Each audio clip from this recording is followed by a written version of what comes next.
Good evening, everyone. Now we have a session on importance of documentation in open source communities by Mr. Harshvardhan Mishra.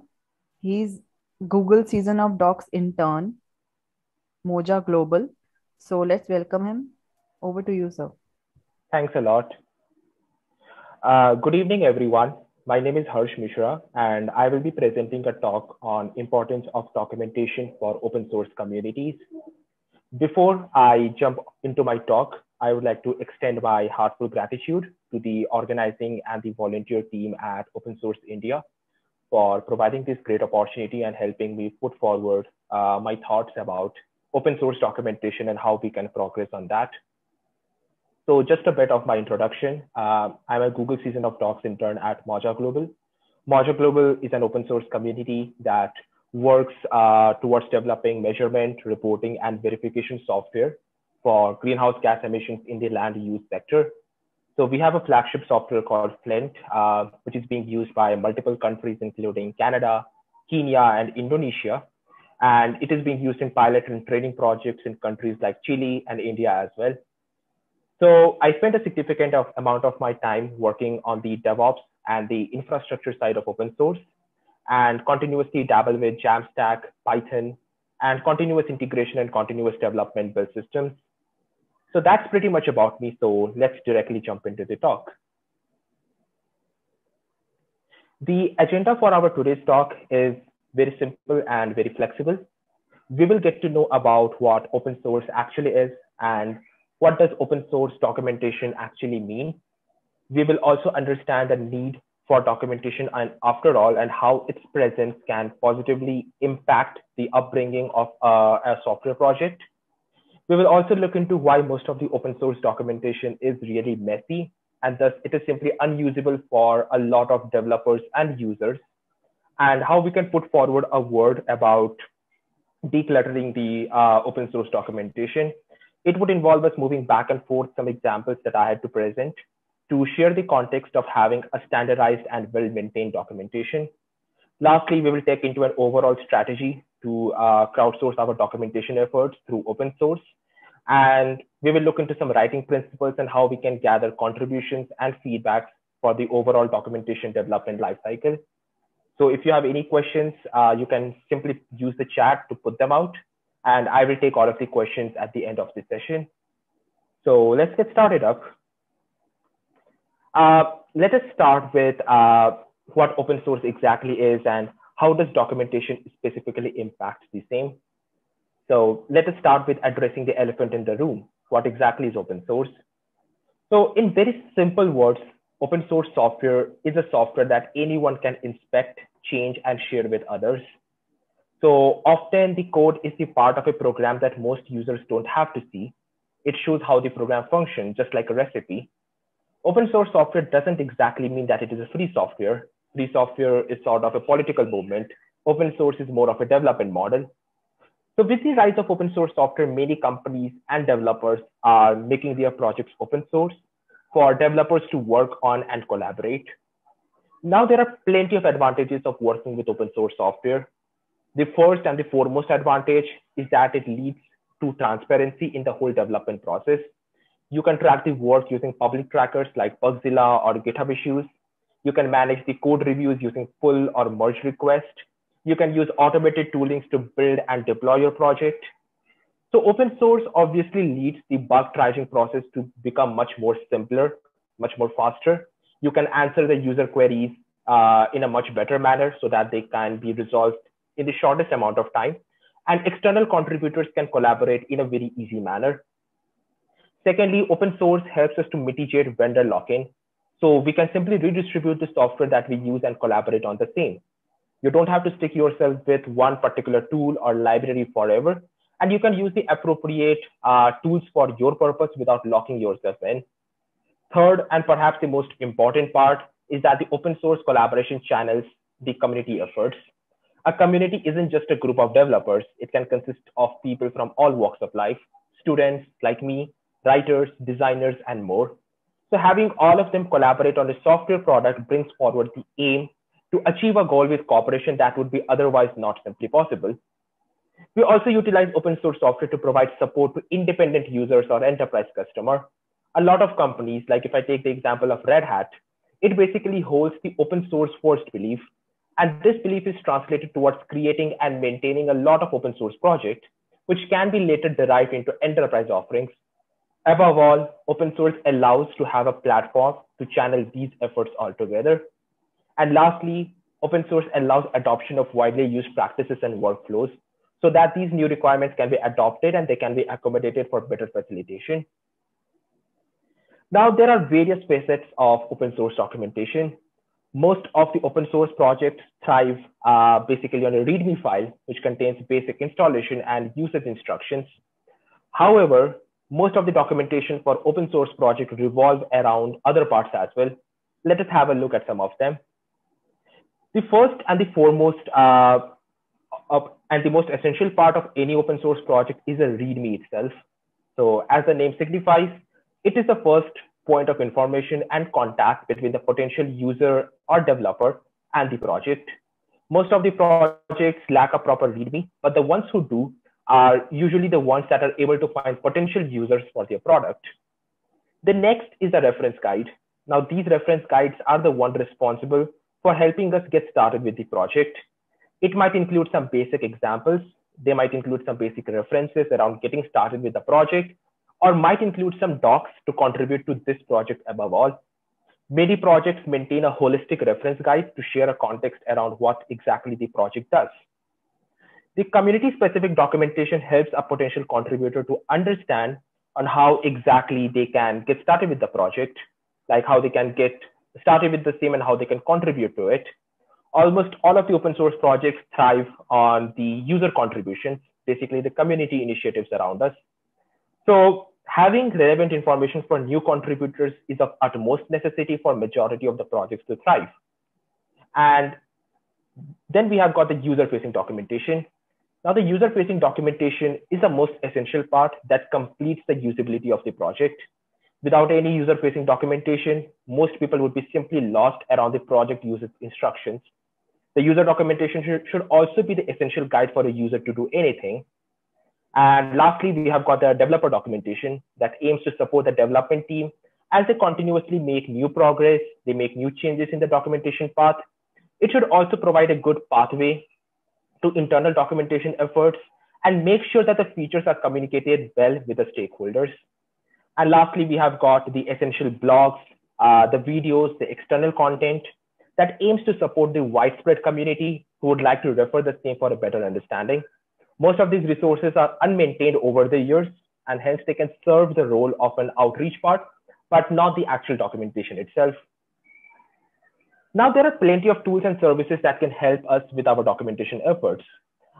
Most of these tools are in fact being developed in open source itself with continuous releases and increments, making sure that our documentation efforts are as seamless as possible. Now, all of these tools that I mentioned here are sort of an opinionated choice, but perhaps the best way to get started with the user-facing documentation is by using Docusaurus and VuePress. Both of them are based on React and Vue respectively, and they not only fill in the need for documentation websites, but they can also serve as a landing page for the users and the developers. With the great deal of flexibility that they offer, it is quite reasonable to start on with the same. We also have got Sphinx, which is being used far and across open source projects to publish user and developer documentation. You can use Sphinx in conjunction with Read the Docs, the example that I showed right here, and you can make overall incremental efforts on the same. Its ability to work with tools like Doxygen and Breathe, which is being used for writing the documentation for C++ based projects, can make it a delight to work with overall. Apart from the same, we have some other options like Antora, Jekyll, Gitbook. So the choice of your documentation tool and services is driven by the actual need of the project. While some of these tools are simple static site generators, which come under the Jamstack class of tools available, others like Sphinx are generally more preferred when it comes to API-based documentation. Apart from this, we have got some very popular examples of good documentation website. As I understand, most of these are quite opinionated examples, but they are the ones that I have used as a reference to understand good documentation. Let's take a look at a few of them. So the first one is the GitHub Docs. GitHub obviously is not open source, but its entire documentation is pretty much on the open source itself. And it is perhaps the best example of any documentation website available. So GitHub is a far and wide project. It has got a lot of tools and modules working together. We have got GitHub issues, we have got GitHub actions, its REST API, the GitHub CLI, and more of that. So if we check out something like GitHub Actions, which is the official CI/CD service offered by GitHub itself, we can easily take a look at all of the initiatives brought up by the GitHub Action docs. We can learn more about GitHub Actions through a list of documentation pieces. We can learn about continuous integration in itself. We can learn about deploying with GitHub Action. We can learn about monitoring and troubleshooting and more. And not just this, it also provides us some other code examples, which is perhaps the best way to get started with any tool or service. So we can check out a particular example to add releases to GitHub, or maybe publish a Docker image to Docker Hub. So all of this is basically quite centered towards the users who would like to try out GitHub Actions for their day-to-day CI/CD workflow. Apart from this, we have got the FastAPI docs. FastAPI is one of my favorite libraries and Python-based framework out there. So you can obviously have a look over the FastAPI docs, which is one of the most popular docs out there for any Python project. So FastAPI contains some basic installation instructions and the setup instructions to get started with the same. And apart from this, it has got an extensive tutorial for users, for advanced users, how we can deploy the same, and the other parts, including the benchmarking, the history, the design, and the future for the entire project in itself. So you can check out the other docs that I have mentioned here, like the PyTorch docs or the Angular docs or the Kubernetes docs. Some of these documentation websites are quite well maintained and quite extensively being worked upon, which exactly shows the reason for the widespread adoption of these particular tools, libraries, and projects. So before I jump into this part, there is a very popular meme that goes around the code usability. So majority of the developers simply assume that the code is pretty easy or sometimes self-documented enough that you don't need external documentation. So the whole point around this becomes that the intuitiveness of a few folks in the team can cost a lot to the users and the other developers who don't have the same accessibility as them, and they simply fall behind in the race of keeping their documentation well maintained. This is where we realize the need for the open source documentation to solve the puzzle of a project's usability, and there are various reasons for that. First, documentation drives adoption and collaboration. For users, lack of a good documentation is a red flag. For contributors, it is a strict no-no, since no one would exactly like to contribute to something which doesn't exactly have the essential parts in the place. Second, good documentation not only supports users and contributors, it also supports the collaborators and the developers in the long run. With the ever-moving team dynamics, having good documentation efforts right from the very start is essential for the developers to move ahead and understand what is happening. Documentation also ensures transparency. We now exactly understand the workflows, the processes being followed, and the overall design process of the entire software. This allows external collaborators to not only understand more about the project, but also share some constructive feedback to work on the same. And lastly, good documentation paves way for a content infrastructure that not only supports the documentation efforts in the long run, it also prevents the documentation to fall short and eventually stale away, because we always have got new contributors who can take up the initiative and they can collaborate to move forward. So though we have understood quite well how good documentation is for open source adoption efforts, let us also have a look at what bad documentation can particularly lead to. So as I mentioned here, a bad documentation can essentially kill your project if you don't provide good support otherwise. Without a proper documentation in place, the user adoption would always tend to be low. As I mentioned before, without good documentation, most users won't understand the purpose and your project workflow, and they would have natural apprehensions about adopting your product. Next, lack of good documentation would put an unnecessary burden on your support and development teams. Most of the bugs might be reported on issue trackers, where the triage process is time-taking and difficult. And lastly, the project will simply crumble under the weight of its development, because the documentation is no longer able to track the development scope and the current scope of the work. So there would be no meaning left in documenting those parts that we simply have missed out. So what scope does a good documentation basically fills in? So as a whole, documentation should never act as a secondary effort.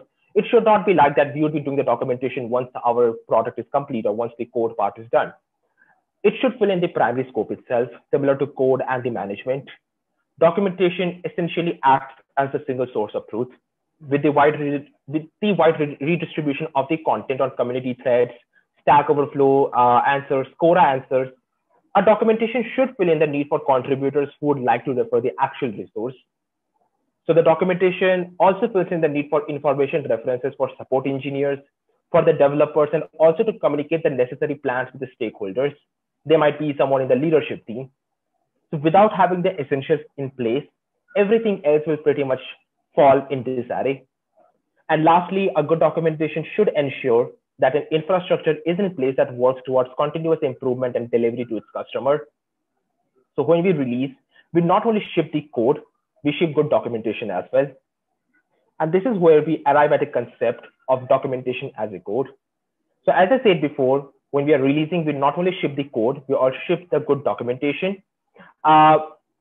We arrive at one of the most important concepts that most of the open source projects with well-maintained documentation follow, which is exactly documentation as code. So today, documentation is no longer being stored in Microsoft Word or PDF files. The new need for documentation have added the scope for version control documentation so that we can ensure that all of the docs are being added over a version control system and they are being released continuously. This concept was popularized by Read the Docs, and now it has become an essential part of the content strategy for most of the documentation team. It puts a special emphasis to track the scope of the work and issues on public trackers, use automated toolings to verify the docs, use external review to legitimize the documentation piece and the platforms to continuously publish them. This ensures that the concept of improving and releasing fast is not just limited to code. It should encompass documentation as well. Now, there are various reasons for messy open source documentation as well, but how exactly do we classify something as messy? So basically, most of the documentation pieces don't follow any standard practices. So right now we have got documentation style guide. Like if I take a look at this, we have got the Google documentation style guide as well. We have got the IBM style guide as well. We have got the Apple style guide as well. And most of these style guides basically act for the purpose of giving the technical writers and the documentation developers a reference so that they can pretty much keep all of the documentation efforts standardized. Now, with the lack of the style guides in place, what we usually do is like we end up in a mix of incoherent docs that don't make any sense otherwise. Next, most of the development teams naturally assume that the user should understand everything. Now they carry the notion that the software interface is intuitive enough that they don't need additional docs to understand it. Turns out that this approach rarely works, and this is the reason why docs turn so messy. Most of the documentation on open source is also quite unreviewed, which leads to more failures than successes. Lack of connection between the documentation teams and the developer teams adds to further woes, since there is no back and forth feedback loop over the contribution itself. And all of these basically contribute towards a messy open source documentation. So let us talk a bit about the style guides itself, because style guides are one of the most essential part when it comes to open source doc. So as I mentioned before, we have got a variety of style guides. We have got the official Google style guide, which is being used by the technical writers at Google and also at the other open source projects who usually refer this guide for getting started with their documentation effort. Right now, we have started with a lot of other style guides coming up as well. We have got the Apple style guide. We have got the Red Hat style guide. We have got the IBM style guide, which is on closed source right now, but there might be a decision to put it on open source. And these style guides basically fill in the purpose of providing a reference to the technical writers to basically standardize the whole language, the grammar, the general principles around the documentation efforts. Now, with a wide array of style guides, it is obviously quite difficult to pick up the right style guide for our purpose. So if you are looking forward to pick up a style guide for your documentation effort, the best way to do the same is to define your requirements. So if your requirement doesn't differ much from the other popular open source project, maybe you can follow the same style guide, Or maybe you can adopt the similar style guide for your own purpose with a few changes here and there. Most of the grammar related changes and most of the content changes content rules might be the same, but what might change is the overall terminology, the appendix, and more of these portions that should be specific to your project itself. Apart from these, you can also automate the adoption of these style guide with your projects. So we have got something called as the Whale, which can be easily integrated on the local machine with a CLI or on the continuous integration service. And you can basically make sure that all of your documentation is following the style guide in a strict manner. So you can check out these particular GitHub links by Errata AI that contains all of the style that it is supporting. So Errata AI provides a real easy Whale server dashboard where you can easily check and validate if your documentation is following a specific style guide. So it has got the Microsoft style guide, Google, WriteGood, Proslint, JobLint, and Alex linters. So using linters and using these automated workflows can really make your job much easier when it comes to good open source documentation. So the overall efforts towards adopting a style guide and adopting the other parts is to basically standardize the documentation. And the standard documentation not only maintains consistency, but it also shares an overall context with the users in a single tone itself. So even if our documentation team might consist of a lot of technical writers, we don't have to worry about everyone's writing style, which might vary from person to person. We can only focus on having the essentials in place. So how do we exactly standardize the documentation? So there are some good steps to make sure that we can achieve the same. The first one is to obviously create predefined templates. So a lot of the documentation-based projects already have a lot of predefined templates. These predefined templates can be used for a variety of roles. It can be used for documenting new features, identifying the known issues and the bugs, updating the changelog to accommodate new stuff being added, and more of them. So these predefined templates will make the job quite easier because the technical writers now only have to fill in the necessary information, which they can easily adopt from the developer documentation, and they can easily fill in the plugs for the same. Second, the most essential part of a standardized documentation is to identify the user-centric changes. If there is something that doesn't change for a user, maybe it won't be of a much effort to document it. So always have an orientation towards documenting the user-centric changes, because most of the users will be looking forward to documentation to basically identify these changes and to basically accommodate themselves according to that. Third, try to develop some standard workflows for publishing your documentation. So if you're following a Git-based workflow, the most standard workflow would be to just create a fork, add your changes on a local branch, push your changes, make a pull request, and ask for the reviews on the same. This is just one workflow that we follow. Other documentation teams might have different workflows at place, where they will use some other platforms to basically publish your documentation. And lastly, conduct regular reviews, not only with your documentation team, but also with the developers to understand if the content being shared, if the documentation being written is actually correct and it is actually adding a lot of value to the users itself. So in one of my previous stint, we were part of regular classes where we used to take up a documentation piece, and we used to have a long discussion around the same on what can be the context that the user would be adopting this documentation in, and how we can further improve the whole process out. The best part about standardizing documentation is we follow the feedbacks and the automated reviews quite seriously. So as I showed you before, you can use automated tests on the CI itself to verify if your documentation is following a particular style guide or not. And for this purpose, Whale is quite great. If you're looking for something simpler, there are various GitHub actions that can simply run on your CI, which can validate your docs and understand if the information being shared can actually make some sense to the users and it is following a standard style guide or not. Second, always try to seek out subject matter expert feedback on the documentation.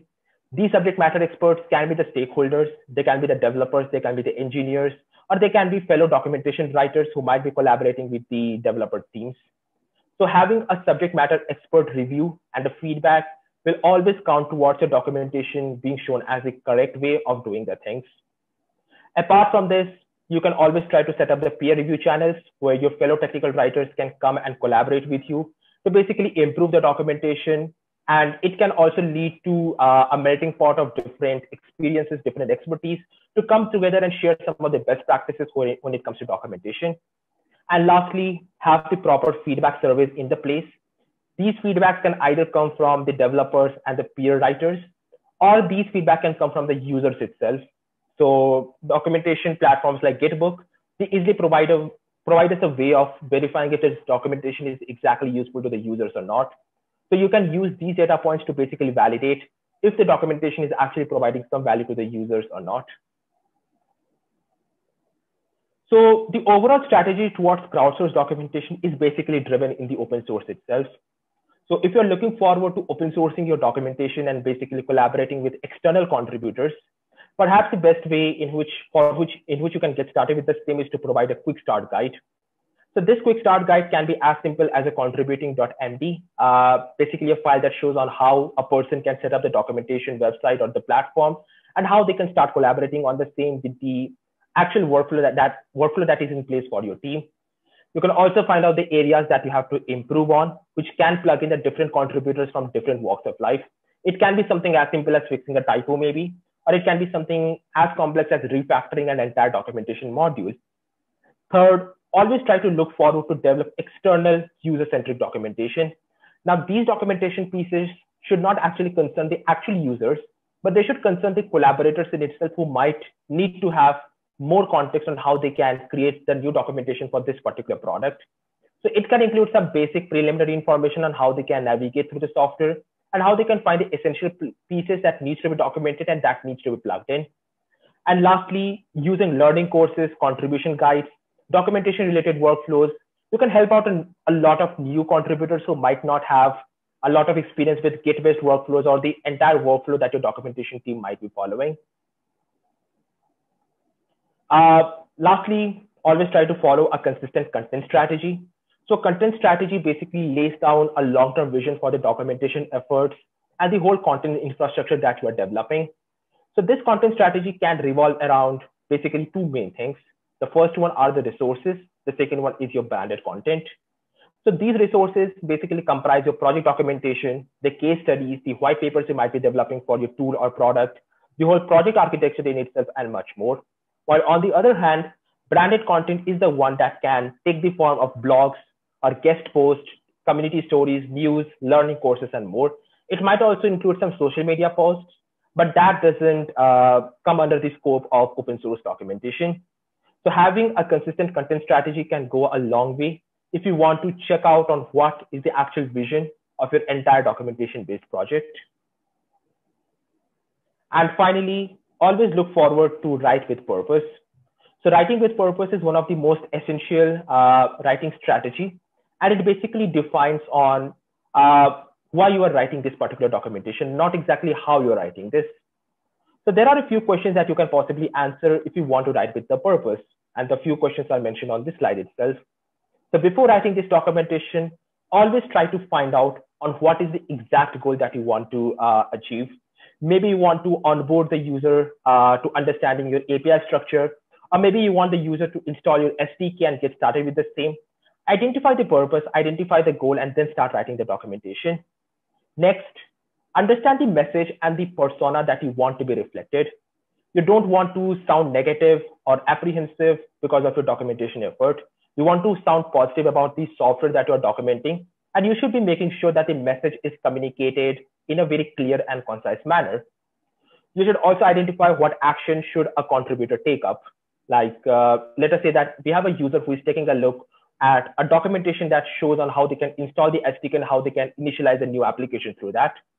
So you need to make sure that the user will be able to start a new application through your SDK by the end of this documentation piece. So identify the action and start working forward to that. You can also check out on what is the value that you can share with the reader and how you can be concise and consistent with your writing efforts. All of these things will basically contribute towards making your doc quite consistent and purposeful as well for whoever is reading the same. So for the teams that are looking to get started with open source documentation now, there are a few simple tips that would be really great in the long run. The first one would be to obviously start small and define the parts that need an absolute attention. If you already are documenting a particular product that has a significant user base, try to find out the portions that the users need to understand about and try documenting the same before jumping into the developer documentation or some other community-based documentation. Second, identify your users and their expectations from a documentation overview. There are plenty of ways of doing that. One of the ways is taking a feedback survey to actually understand on what are the regions that the users are facing the most troubles in, and identify these regions and start working towards that. Third, always try to rely on automated tooling so that you can effectively collaborate with a lot of the other folks. They can be developers, they can be support engineers, they can be someone in the leadership team, so that you can exactly publish and incrementally develop your documentation for the long run. Fourth, keep your documentation open and accessible to all with an attention on usability so that you can attract the external collaborators to work over the same. And lastly, always try to prevent the documentation pieces being scattered across multiple projects. A lot of documentation teams initially start with Microsoft Word or Google Docs files, and this usually ends up the documentation being scattered across multiple different files and directories. Try preventing that and always try to make sure that whatever documentation is being done, it is being published on a centralized platform so that it is accessible to everyone. And this brings us to the Q&A part because we are almost at the end of the whole session. Thanks a lot for having me in.